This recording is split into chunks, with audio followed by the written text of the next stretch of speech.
Buenas tardes, queridos suscriptores.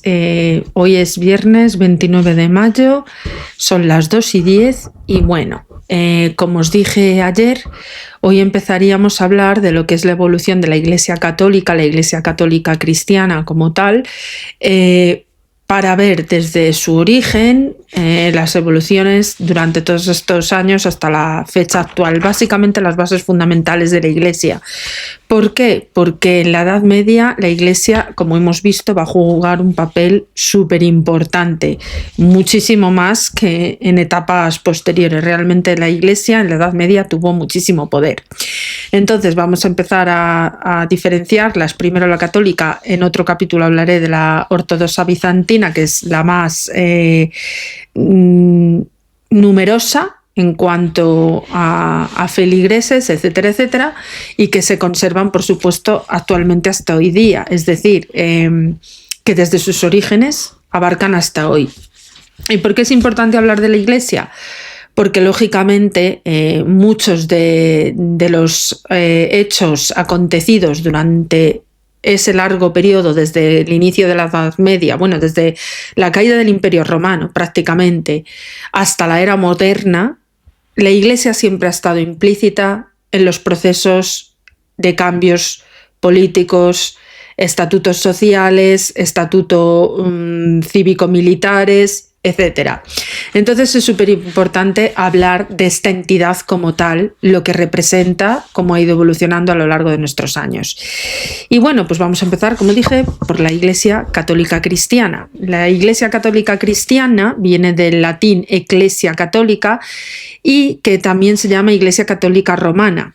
Es la iglesia cristiana más numerosa. Está compuesta por 24 iglesias que se llaman sui iuris, y la Iglesia Latina y 23 iglesias orientales, que además se encuentran en plena comunión con el Papa y que en el conjunto reúnen más de 1.406 millones de fieles en todo el mundo. 1.406 millones de fieles. Cuidado, que son cifras mayoritariamente importantes.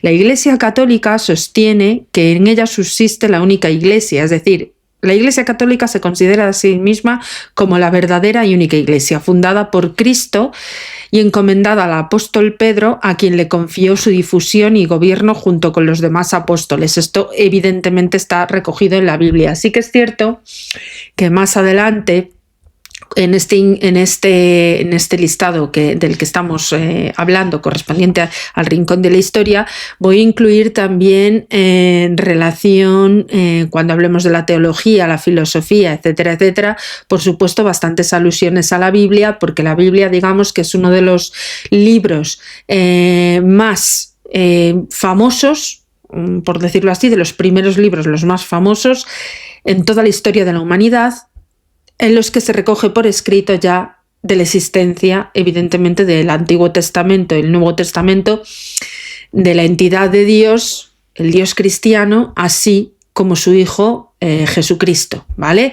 Esto es importante porque, como digo yo, son los pilares fundamentales del pensamiento universal y de la humanidad, ¿vale?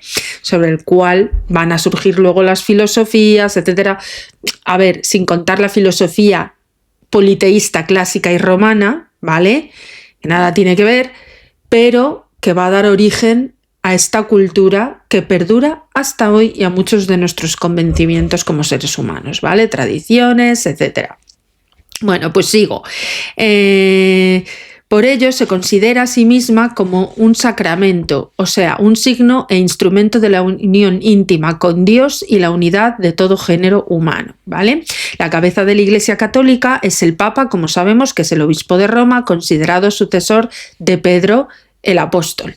Desde el 8 de mayo de 2025, su pontífice León XIV es el nombre secular, su nombre secular, como ya le conocemos, que por cierto está de visita en España ahora en estas fechas, es Francis Prevost de Estados Unidos y es el 267 en la escala de la historia, ocupa el puesto 267 de la sede papal. Es decir, que desde que se funda la Iglesia Católica en Roma, con Pedro, el apóstol, han pasado 267 papas. Cuidado, que son muchos. La sede papal, conocida como la Santa Sede, que estamos, ya sabéis dónde se ubica, en el Vaticano, es un estado independiente que está en el país de Italia y tiene su propia legislación. Pues ahí está la sede preeminente, ¿vale? Entre las demás sedes episcopales es la más... Es la regencia, ¿vale? Como decir, es el castillo donde habita el Papa, por decirlo de alguna manera. Y constituye el gobierno central de la Iglesia, por quien actúa, habla y es reconocida a nivel internacional como una entidad soberana. Es decir, tiene su propia monarquía, por decirlo alguna. Digamos que el Papa es el rey en el Estado Vaticano, ¿vale? A la Iglesia Católica pertenecen todos los bautizados según los ritos propios cristianos y que no hayan realizado un acto formal de apostasía, es decir, que si no te has declarado apóstata, es decir, que reniegas de la doctrina cristiana, estás considerado bajo el amparo de la Iglesia Católica. Según los datos del Anuario Pontificio de 2024, en el año 2022, el número de bautizados y miembros de la Iglesia es alrededor de 1.390 millones, alrededor del 18% de la población mundial. Se trata de una comunidad cristiana que se remonta además a Jesucristo y los 12 apóstoles por medio de la sucesión apostólica, ¿vale?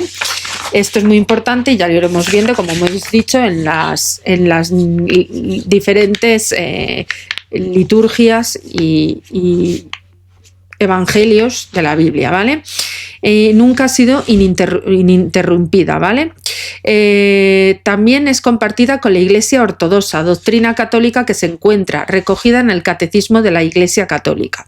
Con 2 milenios de historia, la Iglesia Católica es la institución internacional más antigua del mundo y ha fluido en la filosofía occidental, la ciencia, el arte y la cultura. Entre sus tareas incluyen la difusión del Evangelio, la realización de obras de misericordia corporales y espirituales en cuanto a atención de enfermos, pobres, afligidos, como parte de su doctrina social conocida como la doctrina social de la Iglesia, siglas DSI. La Iglesia Católica, de hecho, es la mayor proveedora no gubernamental de educación y servicios médicos del mundo. Vamos a introducirnos un poco en su etimología. Proviene del latín, como habíamos dicho, latín tardío, ecclesia, y del griego ecclesia, con K, que significa propiamente asamblea, y procede del verbo ekkalein, que es llamar fuera. Designa además a las asambleas del pueblo que mayoritariamente tenían un carácter religioso. Es el término frecuentemente utilizado en el texto griego del Antiguo Testamento para designar la asamblea del pueblo elegido en la presencia de Dios y sobre todo cuando se trata de la asamblea del Sinaí, que es en donde en el pueblo de Israel recibió la ley y fue constituido por Dios como su pueblo santo. La primera comunidad cristiana otorgándose a sí misma el nombre de Iglesia. Se consideró además heredera de aquella asamblea, de la asamblea del Sinaí. Por tanto, según la creencia católica, con dicho término se designa al pueblo convocado y reunido por Dios desde todos los confines del mundo para formar la asamblea de todos aquellos que por la fe y el bautismo han sido hechos hijos de Dios, miembros de Cristo en el templo del Espíritu Santo. Las palabras que se emplean en inglés y en alemán para referirse a iglesia, una de ellas en inglés es church y en alemán es Kirche, respectivamente, y provienen de este griego que llamamos Kyriake, cuyo significado es que pertenece al Señor. El término católico, por su parte, proviene del latín tardío catholicus, que a su vez proviene del griego catholikos, que significa universal. Ignacio de Antioquía brinda en su carta a los esmirniotas de Esmirna, escrita en el año 1110, el testimonio más antiguo de este adjetivo como calificativo de la Iglesia, y abro comillas: donde está el obispo está la comunidad, así como donde está Cristo, Jesús está la Iglesia Católica. ¿Vale? Esto es una cita suya que se hizo bastante célebre. Antes del fin del siglo II, el término católico comenzó a designar lo que se consideraba la verdadera Iglesia y su doctrina, diferenciándola de otros grupos disidentes. En una epístola dirigida al novacionista Simpronio, Parciano de Barcelona en el siglo IV justificó la aplicación del nombre católicos a sus correligionarios del pasado y del presente, llegando a expresar lo que decimos entre comillas: Christianus mie nomen est catholicus vero cognomen. El cristiano es mi nombre, pero católico es mi apellido, ¿vale?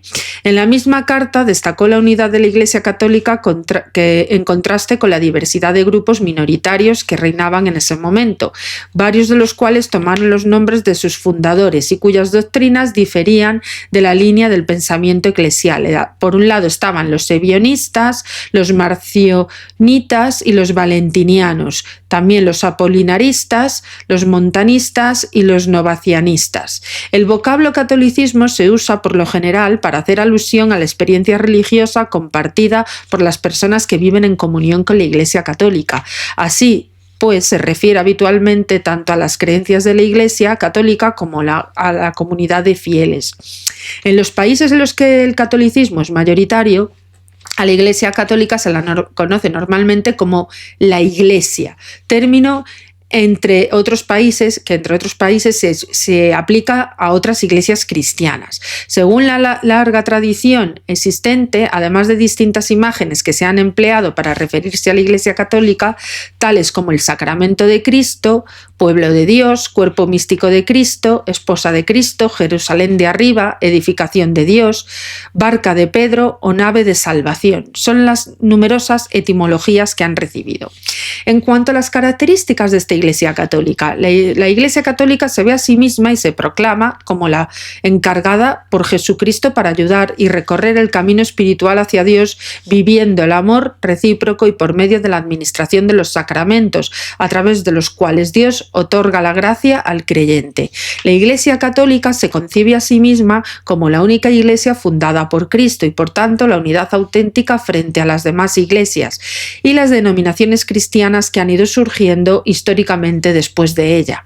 También, dado que se considera una de la institución a la vez divina y humana, está tanto fuera como dentro de la historia, en el Catecismo Romano, que se publica por primera vez en 1566 y que se escribió y que consta de dos partes: la Iglesia peregrina militante o en tránsito, la que existe en la historia, y la Iglesia triunfante o celeste, que finalmente llega a ser la visión de Dios.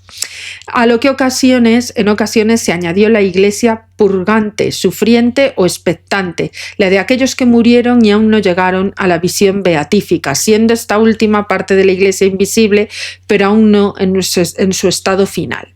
La Iglesia Católica considera que tiene encomendada la misión de elaborar, impartir, propagar la enseñanza cristiana, así como cuidar de la unidad de los fieles. Deben además también disponer de la gracia de los sacramentos a sus fieles por medio del ministerio de sus sacerdotes.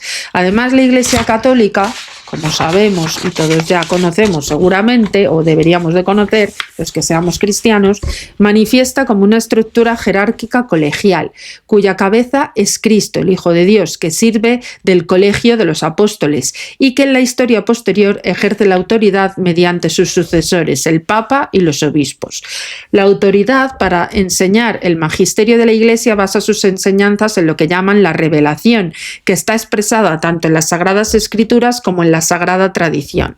La Iglesia Católica se considera a sí mismo como heredera de la tradición y la doctrina de la Iglesia primitiva formada por Jesucristo y por tanto como la única representante legítima de Cristo en la tierra, mediante la figura de los obispos, sucesores sin interrupción de los apóstoles, y cumple con el mandato de Jesús de cuidar a sus ovejas. El pastor del rebaño es Jesucristo y el rebaño evidentemente son los apóstoles y los fieles.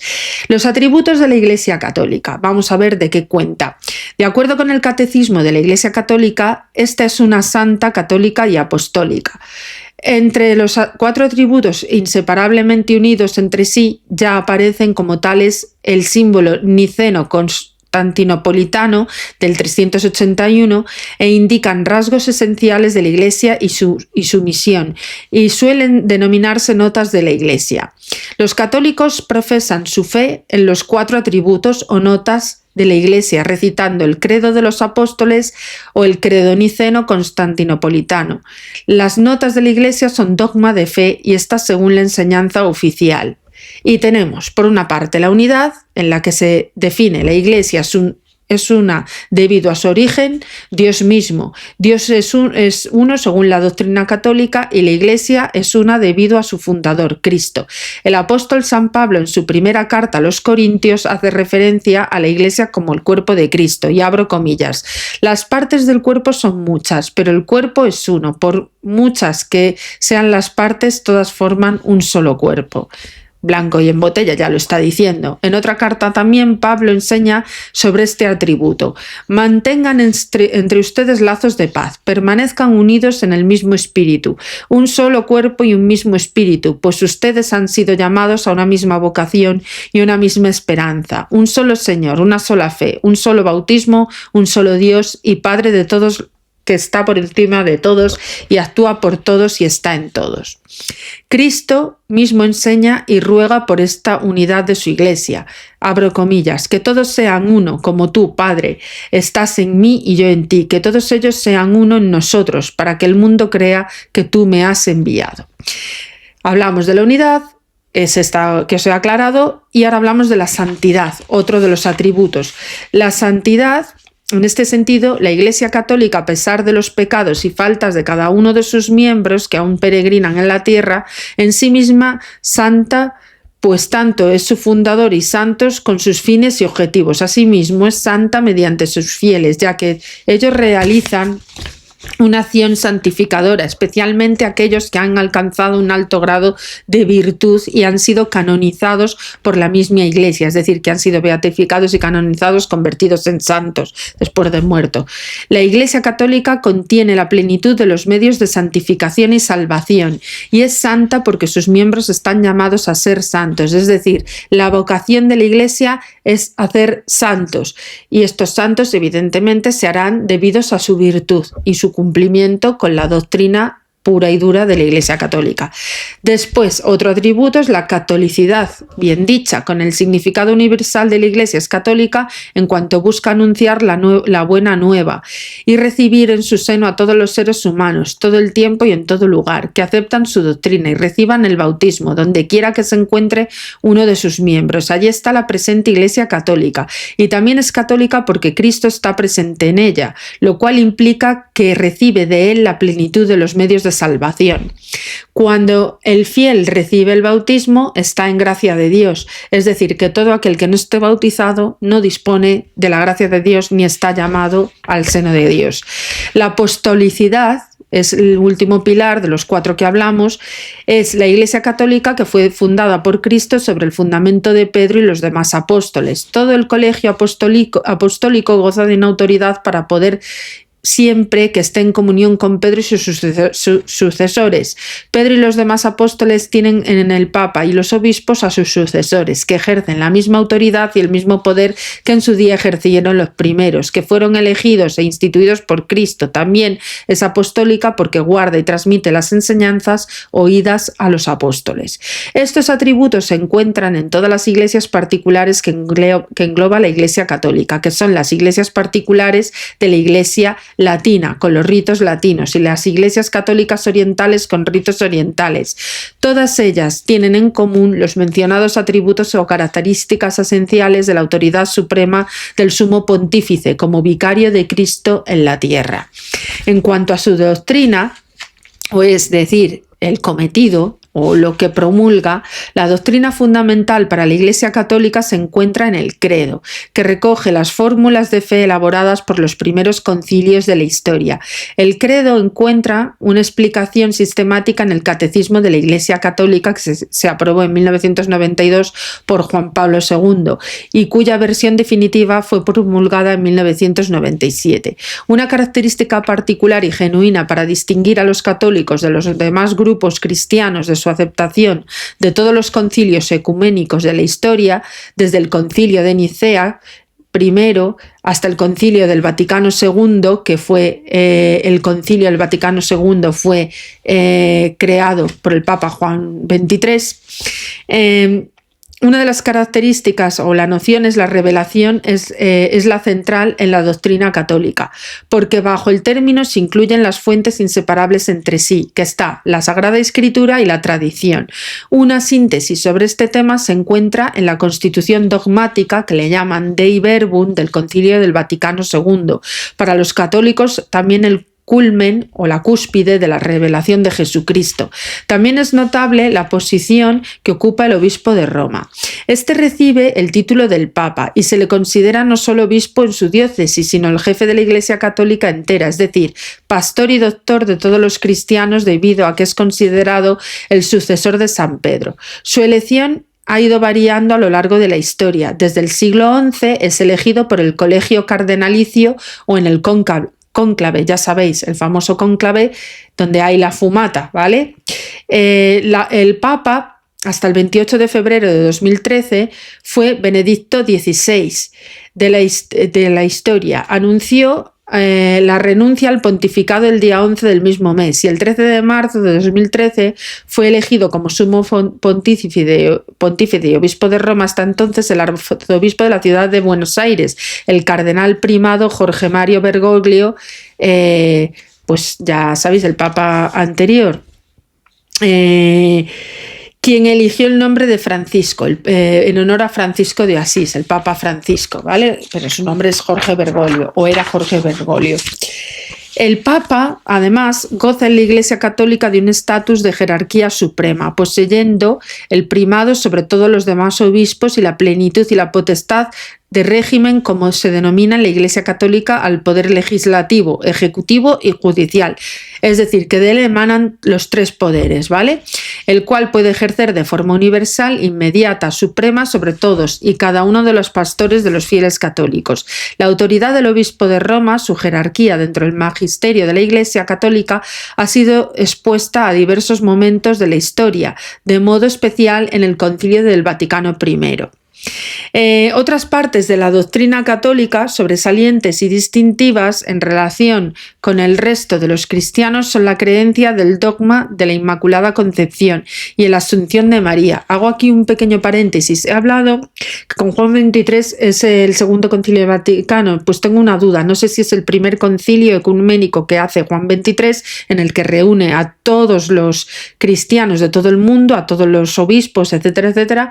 Y no sé si el Concilio Vaticano II fue con Juan Pablo II, no lo sé, tendría que mirarlo, haré una pequeña corrección en la descripción y perdonadme por estos lapsus porque claro, no todo lo tengo aquí en mi cabeza, ¿vale? Continúo.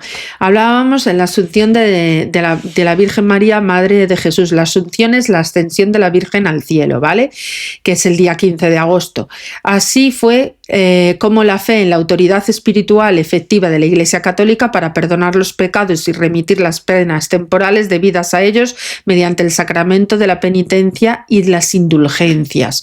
Otro dogma sobresaliente de la Iglesia Católica es la creencia y la presencia real de Jesucristo en la Eucaristía. La Eucaristía es la comunión, en la que mediante el cambio que es llamado la transubstanciación, el pan y el vino presentados en el altar se convierten en real y sustancialmente el cuerpo y la sangre de Cristo. Vale, tú bebes el vino y comes la hostia sagrada, pero realmente estás comiendo el cuerpo de Cristo y estás bebiendo su sangre para entrar en comunión con Él. Es decir, todos los que no tengan la comunión y confirmación de esta fe y el bautismo, cuando fallecen, si no han cumplido estos ritos básicos, es muy probable que no puedan ascender a las alturas, ¿vale?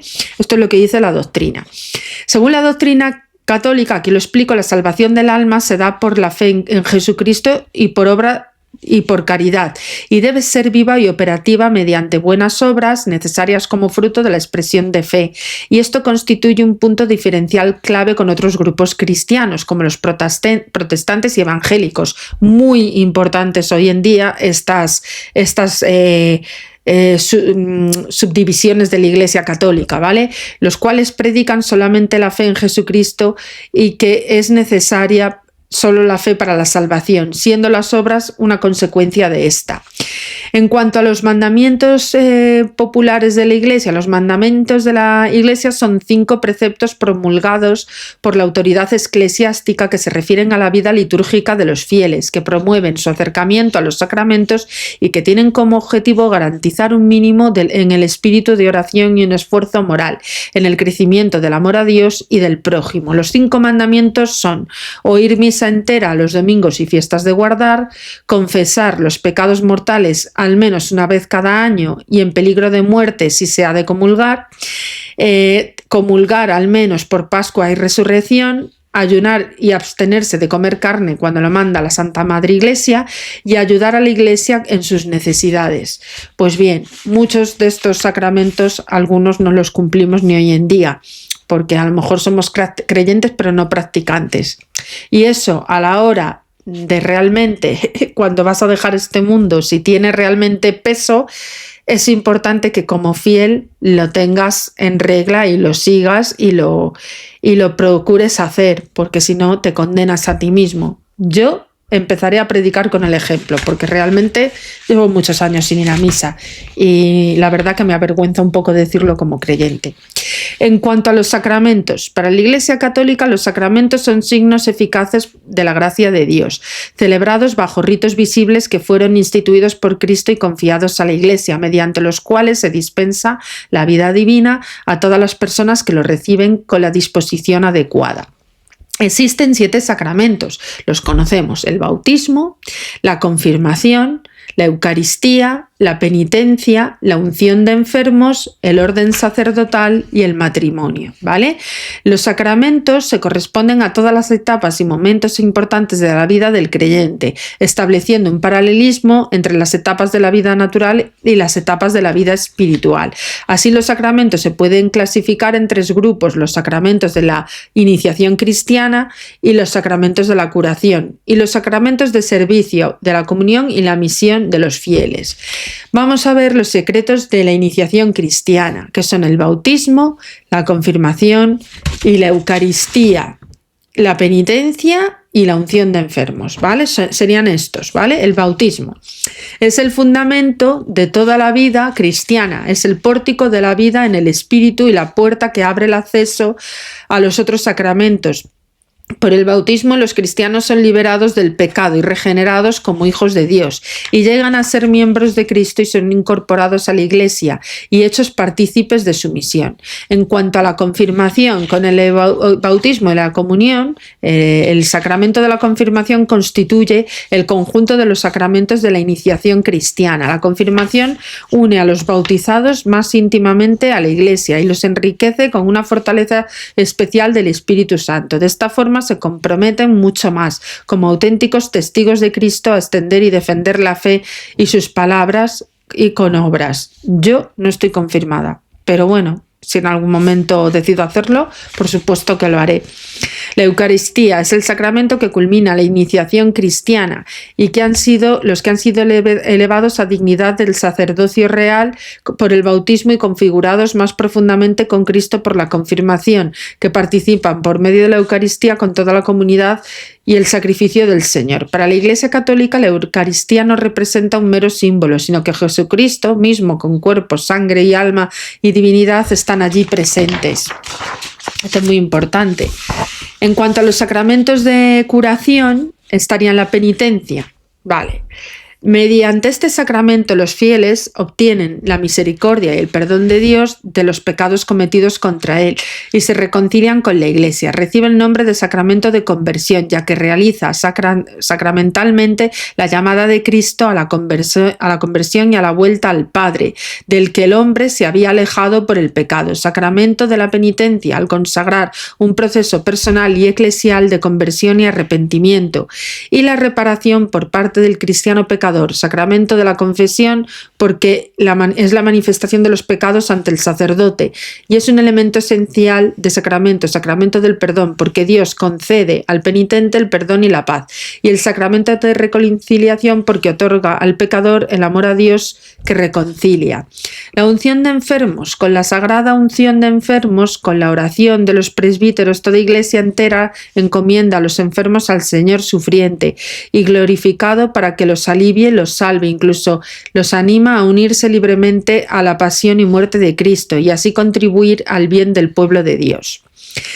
En cuanto a los sacramentos del servicio a la comunidad, estaba el orden sacerdotal y el matrimonio. Por una parte, el orden sacerdotal es el orden del sacramento gracias al cual la misión confiada a Cristo, a sus apóstoles, sigue teniendo ejercida en la Iglesia hasta el fin de los tiempos, y es el sacramento del misterio apostólico, que comprende 3 grados: el diaconado, el presbiterado y el episcopado. Es el único sacramento al que solo puede ser recibido por varones, es decir, en la Iglesia cristiana católica solo el hombre puede ser obispo, porque realmente los apóstoles eran hombres, no eran mujeres, ¿vale? Es un poco, yo no sé, ¿era una iglesia misógina? Pues sería una cuestión importante a debatir, porque evidentemente solo por el hecho de ser católico y estar bautizado y amar a Dios y cumplir con sus decretos, ¿por qué no podría considerarse una mujer que podría ser obispo? Siempre ha sido esta cuestión algo a debatir y muy arduamente, ¿vale? Porque solo son los hombres.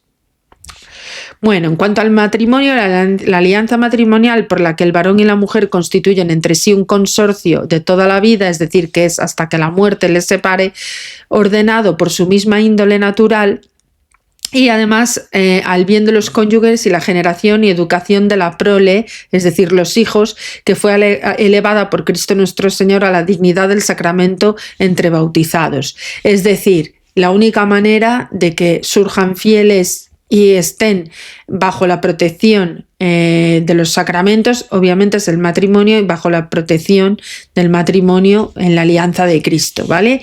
La organización. La Iglesia Católica tiene miembros en la mayoría de los países de la tierra, aunque su proporción a la población varía desde una mayoritaria en algunos, casi nula en otros.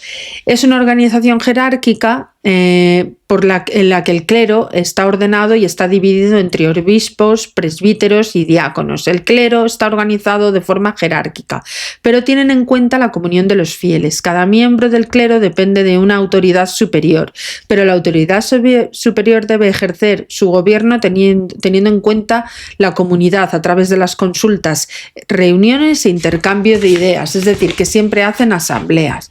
En cuanto a la organización territorial, se establecen diócesis católicas. La Iglesia Católica se organiza en diócesis o iglesias particulares, cada una bajo la autoridad de un obispado o un obispo. Algunas de estas de mayor rango son llamadas archidiócesis y están bajo la autoridad del arzobispo, y las iglesias orientales católicas, las circunscripciones suelen llamarse eparquías o archieparquías respectivamente. Según estos datos de noviembre de 2022, hay 2.895 diócesis en todo el mundo, de las cuales 643 son archidiócesis. De las diócesis de Roma se incluye el territorio de la Ciudad del Vaticano y la sede papal, y asimismo existen 9 patriarcados, que son 3 latinos y 6 orientales, 10 exarcados patriarcales y 5 territorios dependientes de patriarcas.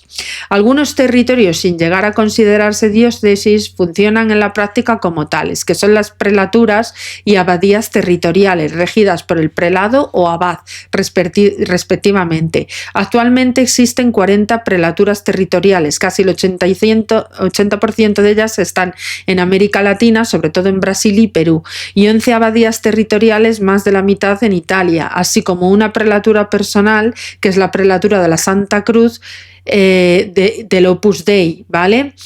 Con su sede en Italia, y 36 ordinariatos militares, 9 ordinariatos orientales, 3 del rito armenio y 6 parafieles de ritos orientales que se encuentran en territorios sin eparca, es decir, sin obispo, con su propio rito, y 3 ordinariatos personales para los fieles convertidos al anglicanismo, católicos del rito anglicano, que son la Iglesia de Inglaterra, Cátedra de San Pedro en los Estados Unidos y Canadá, y Nuestra Señora de Walsingham en Reino Unido, y Nuestra Señora de la Cruz en el sur de Australia, ¿vale? Que son la Iglesia anglicana.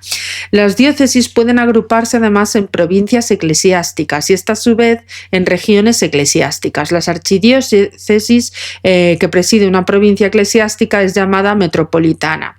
En ocasiones la provincia eclesiástica está conformada únicamente por la archidiócesis metropolitana. De las 643 archidiócesis existentes, 563 son metropolitanas, de las cuales 5 son sedes de iglesias católicas orientales metropolitanas. Las 4 archieparquías mayores, una de ellas posee 5 exarcados de archidiócesis episcopales, están en Ucrania, y las 76 restantes son llamadas archidiócesis archiepiscopales.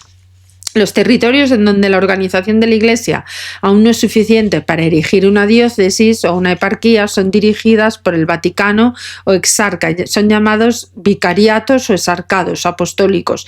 Actualmente existen 82 vicariatos apostólicos, sobre todo en América, pero también en África, en Asia y Europa, que tiene 2, y 14 exarcados apostólicos en Europa y América, pero también uno en China. Si la organización es muy incipiente, se erigen prefecturas apostólicas. Actualmente existen 39, de las que 3, las 3/4 partes, están en China. Por razones graves se erigen administraciones y apostólicas estables, que actualmente existen 8 entre Europa y Asia. Además existe la administración apostólica personal perdonad, de San Juan María Vianney en Brasil, la diócesis de Campos, para los fieles que se adhieren al rito romano extraordinario, la misa tridentina. En los territorios de la Iglesia aún no han penetrado oficialmente. Se organizan misiones independientes, las suis juris, es decir, las iglesias misioneras, ¿vale? En cuanto a la organización del gobierno de la Iglesia como tal, el gobierno de la Iglesia Católica reside en los obispos, considerados como un colegio cuya cabeza es el obispo de Roma, es decir, el Papa. La potestad de este colegio sobre la Iglesia y su totalidad se ejerce a modo solemne en el Concilio Ecuménico, asamblea de todos los obispos del mundo, que está presidida por el Papa y que es convocado cuando hay que tomar decisiones muy importantes en materias de fe, los dogmas, en materias de moral o por razones pastorales. Cada uno de los obispos, por su parte, es el principio y fundamento visible de una unidad de su iglesia particular. Los obispos tienen la misión de enseñar, de santificar y de gobernar con su autoridad la potestad sagrada. En la Iglesia latina, los poderes del obispo metropolitano en las diócesis sufragáneas son muy limitados. En cambio, en la Iglesia patriarcal católica oriental también está presente la figura del patriarca, quien tiene su autoridad sobre los obispos incluidos en las áreas metropolitanas y otros fieles de la Iglesia para presidirla. Lo mismo va para el arzobispo mayor en su iglesia particular de las iuris y para la metropolitana en una iglesia suis juris. La otra figura de gran importancia en la Iglesia es la de los cardenales, los cuales son elegidos personalmente por el Papa. Su función esencial es elegir al sucesor del Papa cuando él muere o renuncia. Además, el Papa en su actividad por la Iglesia Católica Universal suele hacerse ayudar y asesorar por ciertos cardenales en la administración de la Santa Sede y la Curia Romana, pero no exclusivamente por cardenales. Por otro lado, los obispos de un país pueden organizarse en una conferencia episcopal o asamblea ordinarias en Oriente, cuyos cargos son electivos entre obispos por la misma nación, y también existen organizaciones interdiocesianas que involucran aún más la de un país, y tenemos así 114 conferencias episcopales, 6 asambleas de ordinarios, 6 sínodos patriarcales, uno por cada iglesia patriarcal, aquellas iglesias orientales encabezadas por un patriarca, 4 sínodos archiepiscopales mayores, uno por cada iglesia archiepiscopal mayor, aquellas iglesias orientales presididas por un arzobispo mayor, 3 concilios de iglesias, uno por cada iglesia metropolitana, aquellas iglesias orientales presididas por un arzobispo metropolitano, y 13 conferencias internacionales diversas. En cuanto a las congregaciones y órdenes, que esto es muy importante, está la orden religiosa católica, congregación religiosa católica e institutos seculares, ¿vale? Esto es muy importante. Las órdenes religiosas no forman parte en cuanto a órdenes de la jerarquía de la Iglesia Católica, pero dependen del Papa y de los obispos de formas diversas. En ellas pueden ser de 2 tipos: órdenes órdenes religiosas de derecho diocesano que dependen del obispo y de la diócesis en la que han sido reconocidas, y órdenes religiosas de derecho pontificio que dependen directamente del Papa, aunque deben trabajar en común con los obispos de las diócesis en las que actúan. Las congregaciones y órdenes religiosas son establecidas conforme a 3 votos básicos, que son los de pobreza, castidad y obediencia. El origen de cada una se explica, según los católicos, para una inspiración dada al fundador, del que debe ser reconocida como auténtica por las autoridades jerárquicas. Tal inspiración o carisma se concreta en las constituciones, que valen solo si son aprobadas por las autoridades jerárquicas y según las cuales deben vivir los miembros de cada orden o congregación. Después del nacimiento, los nuevos movimientos fundados dejan de recibir el nombre de orden para llamarse congregaciones. No todas las congregaciones hacen el voto de pobreza, algunas hacen solo un voto de compromiso de pobreza utilitaria. Dentro de la Iglesia Católica se encuentran muchas órdenes religiosas monásticas de frailes y monjas, así como las congregaciones e institutos de vida religiosa. Sus miembros suelen hacer votos de obediencia, pobreza y castidad, y de todos modos los votos a realizar quedan a disposición de cada institución. Todos ellos dedican sus vidas enteramente a Dios. Otras prácticas religiosas incluyen el ayuno, la meditación, la oración, la penitencia y la peregrinación. Entre los principales fundadores de estas órdenes se encuentran los siguientes santos: San Benito de Nursia, que fue el fundador de la Orden de los Benedictinos y patrón de Europa; San Jerónimo de Estridón, doctor de la Iglesia, inspirador de la fundación de la Orden de San Jerónimo; San Bruno de Colonia, fundador de la Orden de los Cartujos; San Bernardo de Claraval y doctor de la Iglesia y maestro espiritual de la Orden del Císter del siglo XII, hemos hablado en los capítulos anteriores, representado en la imagen por el santo abrazando a Cristo; y por supuesto la Orden de San Francisco de Asís, fundador de la Orden franciscana y maestro de la vida espiritual del siglo XIII, la fundación de la Orden de los franciscanos, súper famosa. Luego encontramos también, por supuesto, a Santa Clara de Asís, fundadora en el siglo XIII de la Orden de las Hermanas Pobres de Santa Clara, conocidas como las Clarisas; la Orden de Beatriz de Silva, fundadora en el siglo XV de la Orden Inmaculada Concepción, cuyos miembros se conocen como concepcionistas. Luego tenemos la Orden de Santa Teresa de Jesús, súper importante aquí en España, fundadora de las Carmelitas Descalzos y doctora en la Iglesia y cumbre de la mística cristiana del siglo XVI. Después tenemos a Santa Ángela de Mérici, fundadora de las Ursulinas del siglo XVI; Santa Juana de Valois, fundadora de la Orden de la Anunciación de la Virgen María en el siglo XVI. La finalidad fundamental de los miembros de estas órdenes y congregaciones es salvar su propia alma y ser ejemplo salvífico para toda la sociedad con su pobreza, castidad y obediencia, vividas conforme al carisma específico y constitución en cada orden de congregación. Ya hablaremos de algunos escritos en la literatura, por supuesto, de San Agustín, de Santa Teresa, etcétera, porque son fundamentales para ver un poco cómo en la Edad Media, en estos siglos y posteriores, el oscurantismo o el relanzamiento con la contrarreforma de la Iglesia fueron auspiciando más filigreses y más movimiento y más asentamiento de la Iglesia Católica. Los movimientos eclesiales son movimientos que no forman parte en cuanto a órdenes de la jerarquía de la Iglesia Católica, pero dependen, como hemos dicho, del Papa y de los obispos de formas diversas. Estos pueden ser de 2 tipos: la Asociación Pública de Fieles, que es un grupo de fieles al que ha sido erigido formalmente por la autoridad eclesiástica como obispo de la Santa Sede y actúa en nombre de la Iglesia y con la aprobación explícita de la Santa Sede; y luego, por supuesto, la Asociación Privada de Fieles, que es un grupo de fieles que se organiza libremente sin la intervención formal de la jerarquía de la Iglesia, aunque su constitución debe ser notificada a las autoridades eclesiásticas competentes. Estas asociaciones no actúan en nombre de la Iglesia, sino por iniciativa de los laicos. Digamos que serían como seglares, ¿vale? Estos movimientos tienen determinada forma de llevar a cabo o vivir la fe católica, lo que según Juan Pablo II se debe a los dones carismáticos otorgados por el Espíritu Santo. Juan Pablo II les dio gran espaldarazo en el Congreso Internacional por los movimientos eclesiales en Roma el día de Pentecostés en 1998.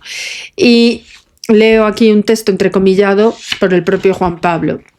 ¿Qué se entiende hoy por el movimiento? El término se refiere con frecuencia a las realidades diferentes entre sí, a veces incluso por su configuración canónica. Si por una parte esta no puede ciertamente agotar ni fijar la riqueza de las formas suscitadas por la creatividad vivificante del Espíritu de Cristo, por otra indica una realidad eclesial concreta en la que participan principalmente laicos, un itinerario de fe y de testimonio cristiano que se basa en su método pedagógico con un carisma preciso otorgado a la persona del fundador y circunstancias y modos determinados. Este es un mensaje que realizó en sus movimientos en 1998 a 1999.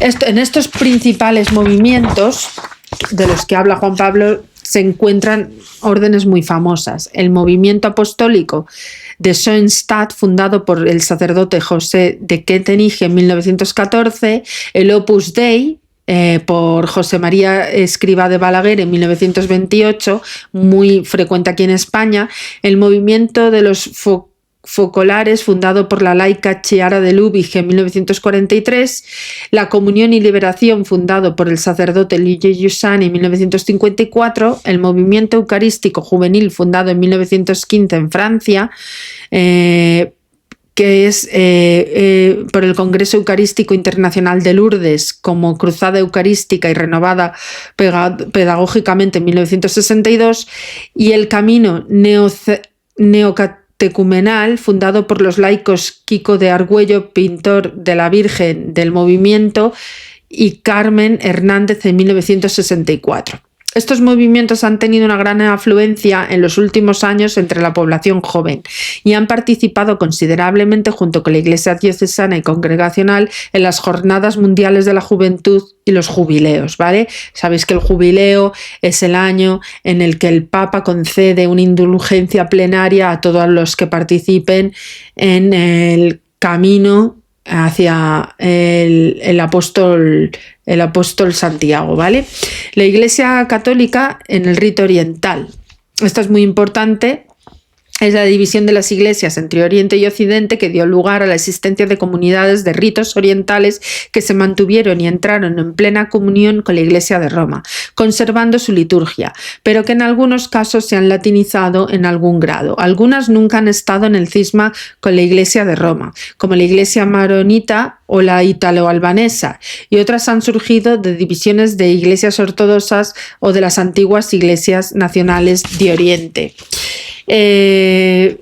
Este capítulo lo vamos a ver con profundidad mañana, porque os voy a hablar de las diferentes iglesias patriarcales que existen. Las voy a citar, ¿vale? Porque luego voy a dedicar un capítulo completo a lo que es la ortodoxia bizantina, porque muchas de estas evidentemente son ortodoxas, pero aún así cristianas, ¿vale?